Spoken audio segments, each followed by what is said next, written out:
अणुरणीयानां हतो महीयाना।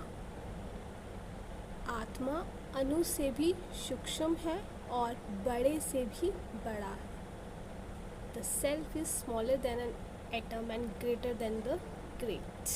So we all know that what is the utmost importance of a soul.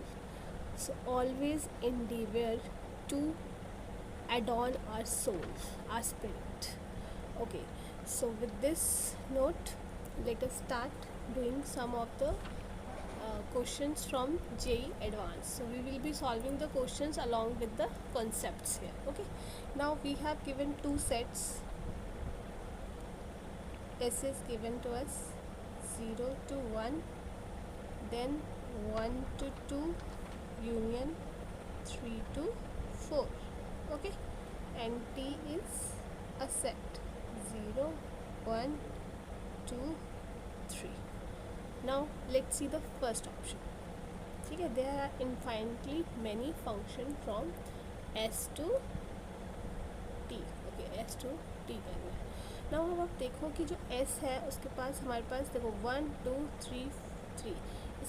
ये या तो 1 पे जाएगा या तो फिर 2 पे जाए, या तो 0 पे जाएगा या 1 पे जाएगा या 4 पे जाएगा या 3, क्या बोल रही हूँ मैं, 0 पे जाएगा, 1 पे जाएगा, 2 पे जाएगा या 3 पे जाएगा. देखो वैसे भी जब S to T हो ना, तो जैसे सपोज करो ये M है और ये N है, इसकी कार्डिनलिटी है ना. कार्डिनलिटी होता है number of elements present in a set. तो ये कैसे हो जाता है, N raise to power M. ठीक है, इस तरीके से हमारे टोटल नंबर ऑफ फंक्शंस निकलते हैं. ठीक है, नाउ यहाँ पे जो T है उसकी कार्डिनलिटी तो 4 ही है, हमें दिख ही रहा है. ठीक है, अब 0 to 1, 1 to 2, 3 to 4 ये अनकाउंटेबल होंगे, है ना, क्योंकि ये इंटरवल्स है तो ये अनकाउंटेबल होंगे. तो ए वाला जो है इसमें क्या होगा, नंबर ऑफ फंक्शंस क्या होंगे हमारे, नंबर ऑफ फंक्शन क्या हो जाएंगे, 4 रेज टू पावर n. ठीक है, और 4 रेज टू पावर n तो ऑब्वियसली इनफाइनाइटी होगा, क्योंकि n हमारा इन्फिनिटी है, अनकाउंटेबल है ना. ये इंटरवल हमारे अनकाउंटेबल होते हैं ना, मतलब बहुत सारे होते हैं. ठीक है, तो और उनके इंटरवल्स की कार्डिनलिटी भी कॉन्टिन्यूम नंबर्स होती है. तो it means our option A is correct. ठीक है, now second option there are many strictly, अच्छा ये कह रहा है कि स्ट्रिक्टली इंक्रीजिंग होगा.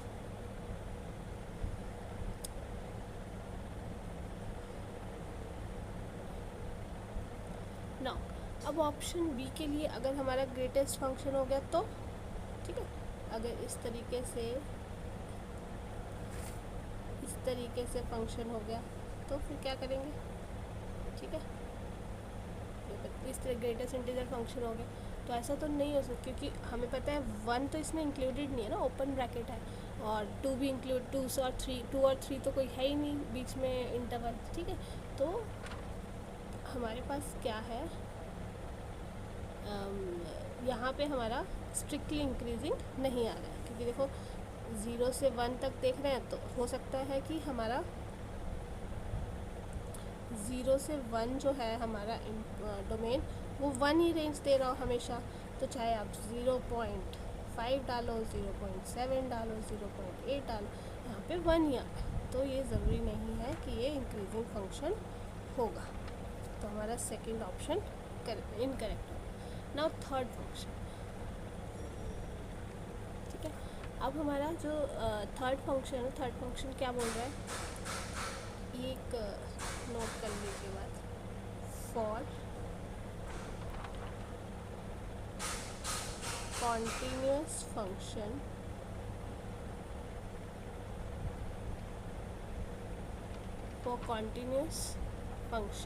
ठीक है, हमारा जो इंटरवल दिए हैं एवरी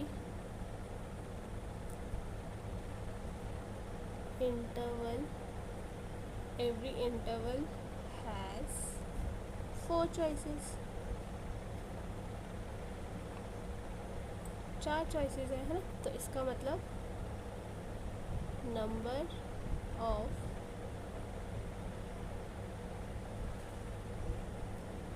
कॉन्टीन्यूअस फंक्शन कितने हो जाएंगे,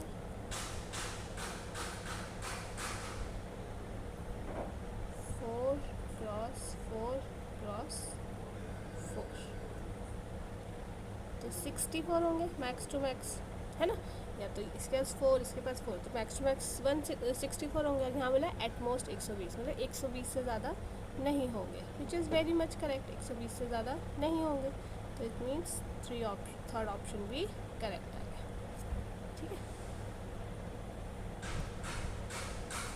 नाउ फोर्थ फंक्शन के लिए क्या करेंगे हम, फोर्थ फंक्शन के लिए है कि एवरी continuous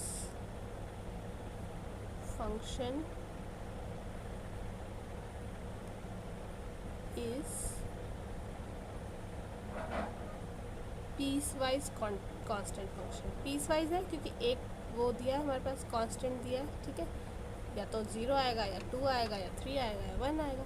तो जो भी हमारे पास इंटरवल है, इंटरवल हमारे कॉन्टीन्यूस होते हैं, तो कॉन्टीन्यूस फंक्शन है उसके लिए हमारा एक पर्टिकुलर कांस्टेंट फंक्शन दिया, और कांस्टेंट फंक्शन हमें पता है कि डिफरेंशिएबल होता है, तो यस दिस इज डिफरेंशिएबल, ये डिफरेंशिएबल होगा। So your option number A, C and D are correct. Okay, चलो नेक्स्ट क्वेश्चन। नेक्स्ट क्वेश्चन है T1 and T2 are distinct common tangents. Okay, common tangents है, एक हमारा पैराबोला है और एक हमारा एलिप्स है। ओके, ठीक है, तो इसकी फिगर सबसे पहले वेरी इंपॉर्टेंट,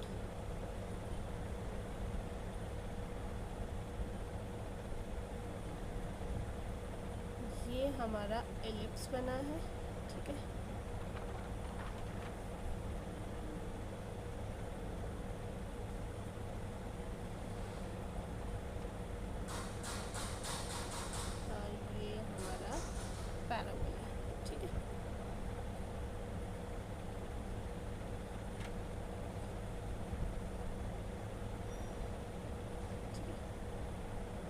ये हमारे टेंजेंट्स हैं। ओके, लाइंस को प्लीज़ माफ़ी। तो ये हमारा है A2, ये हमारा है A1, ठीक है, ये यहाँ पे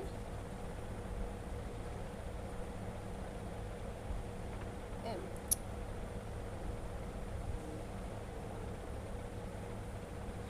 okay, this is our O,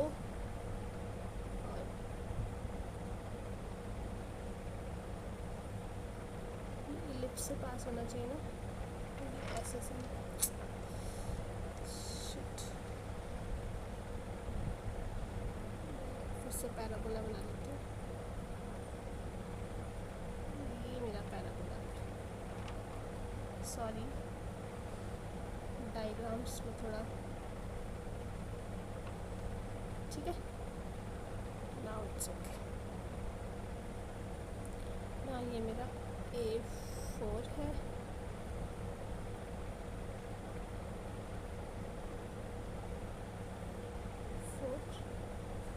ठीक है, और ये मेरा A1 है, दिस इज A3, ठीक है, ये मेरा यहाँ पे एंड पॉइंट है। Okay, agree. नाउ हमें पता है कि टेंजेंट्स की जो इक्वेशंस होती है पैराबोला और एलिप्स, देखो दे आर वेरी इंपॉर्टेंट, आपको पता होगा ये चीज़ कि ये हमें पता होनी चाहिए। तो ये mx प्लस A/m होती है, ठीक है, एंड सेकंड हमारी आ जाएगी c² आ जाएगी A² m² प्लस b²। ये tangents of equation of tangents for ellipse है, ठीक है, और ये हमारी पैराबोला है, ठीक है, ये सारी। Now on putting the values, जब आप इसमें वैल्यूज़ पुट करोगे तो ये आपके पास आ जाएगा 9/m² equals to 6m² plus 3, और यहाँ से हमारी m की वैल्यू आ जाएगी ±1, ठीक है। Now I hope I can rub it. Now T1 and T2, ठीक है, इसके लिए है y equals to x plus 3 और y equals to minus x minus 3। ठीक है, तो इसका मतलब जो मेरा a1 है वो क्या हो जाएगा 3 6 आ जाएगा, और जो a2 है वो आ जाएगा -2 and 1। जो a3 है वो आ जाएगा -2 -1 एंड a4 आ जाएगा 3 and -6। ठीक है, ये आ जाएगा। नाउ अब मुझे लेंथ्स निकालनी है, अगर a1 a2 की तो मैं निकाल सकती हूँ। a1 a2 की लेंथ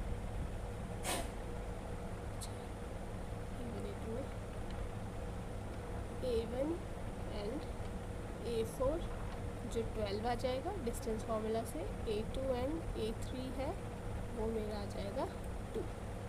ठीक है, और m और n की अगर मैं निकालूं तो ये मेरा 5 है। ठीक है, नाउ मैं अब यहाँ से निकाल सकती हूँ एरिया, क्योंकि मुझे एरिया ही निकालना है ना। ऑप्शंस अगर आप देखा हो तो आपके पास ऑप्शंस यही है। Now area is equals to half. ठीक है,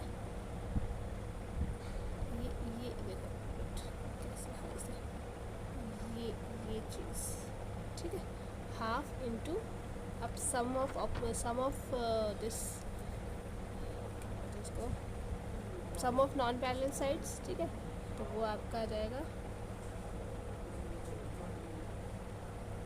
वो आ जाएगा आपका 12 सम ऑफ पैरेलल साइड्स ये आ गया, और यहाँ पे आपका mn उनके बीच में distance. This is 35 square unit. ठीक है, ये आ गया हमारा 35 स्क्वायर यूनिट। नाउ अब यही है हमारा फर्स्ट ऑप्शन। ठीक है, ये है। दूसरा ऑप्शन हमारा जो था, जो हमने वो किया था, तो हमारा क्या था कि जो हमारे टेंजेंट्स है ये चीज़ें, ये कहाँ पे कट कर रहे हैं, they are cutting cuts at x axis.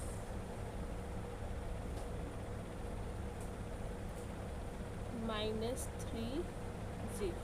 ठीक है, तो third option, they both are options correct options. ठीक है, यहीं पे मेरी ये लाइन्स क्या है, कट हो रही है।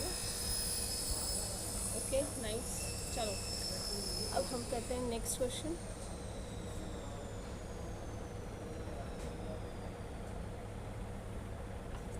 हमारे पास है एक फंक्शन दिया है डिफाइंड बाय, ठीक है, and g of x function दिया है, एंड ये जी ऑफ एक्स है। अच्छा, एफ ऑफ एक्स दिया है, जी ऑफ एक्स नहीं दिया है, और हमें लिमिट निकालना है। ओके, तो हम इसको कर सकते हैं एक्स का स्क्वायर, एक्स का स्क्वायर और एक्स यहाँ पे 1 minus T upon T D T. ठीक है, अब मैं इसमें क्या कर देती हूँ n, तो ये मैंने क्या किया, इधर n रूट एन एक्स जो है दैट मतलब एफ ऑफ एक्स मल्टीप्लाई कर दिया। इस पर्टिकुलर एक्सप्रेशन में I have multiplied F of x at all sides बोल दो या फुल इनइक्वालिटी में मैंने इसको ऐड कर दिया। ठीक है, तो ये मेरा कुछ इस तरीके से हो गया। ठीक है, नाउ अब हमें पता है कि इस चीज़ की जो है इंटीग्रेशन वो क्या हो जाएगी, ये आ जाएगी आपकी sine inverse root x plus root x 1 minus x minus sine inverse x minus x 1 minus x का स्क्वायर। ठीक है, तो इसमें हमने वो किया है, मतलब मैंने इसकी पूरी इंटीग्रेशन सॉल्व कर दी लिमिट्स लगा के। ठीक है, ये आ गया मेरे पास। ओके, नाउ आपको समझ आ गया इस इंटीग्रेशन, इस एक्सप्रेशन में बस मैंने एफ एक्स को मल्टीप्लाई किया और कुछ नहीं किया। ठीक है, नाउ अब मेरे पास क्या आ जाएगा, मेरे पास अब इसमें मुझे लिमिट्स लगानी है। तो limits x tends to 0, sine inverse x plus x 1 minus x minus sine inverse x minus x 1 minus x का square.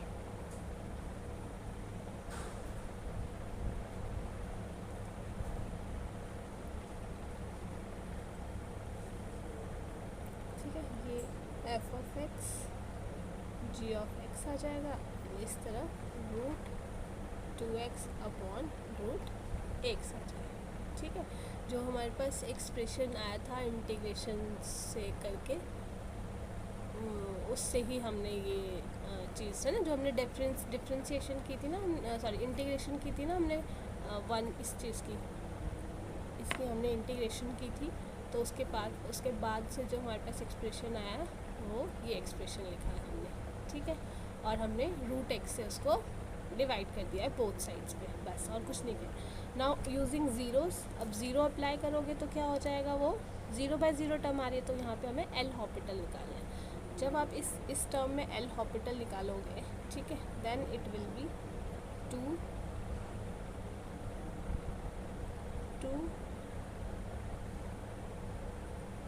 Limit x tends to 0 f of x g of x it is 2। तो hence proved, ये भी 2 आ रहा है, ये भी 2 आ रहा है, तो आंसर क्या होगा, इक्वल्स टू 2c। इसमें बस एक ही वो है carrying point, that is the integration, जो हमें 1 माइनस टी अपॉन टी की इंटीग्रेशन करनी है, उसके बाद एल हॉपिटल रूल निकालना है, वहाँ differentiation. So for this you need to have a very good control over your this differentiations and integrations. So with this I want to say thank you so much.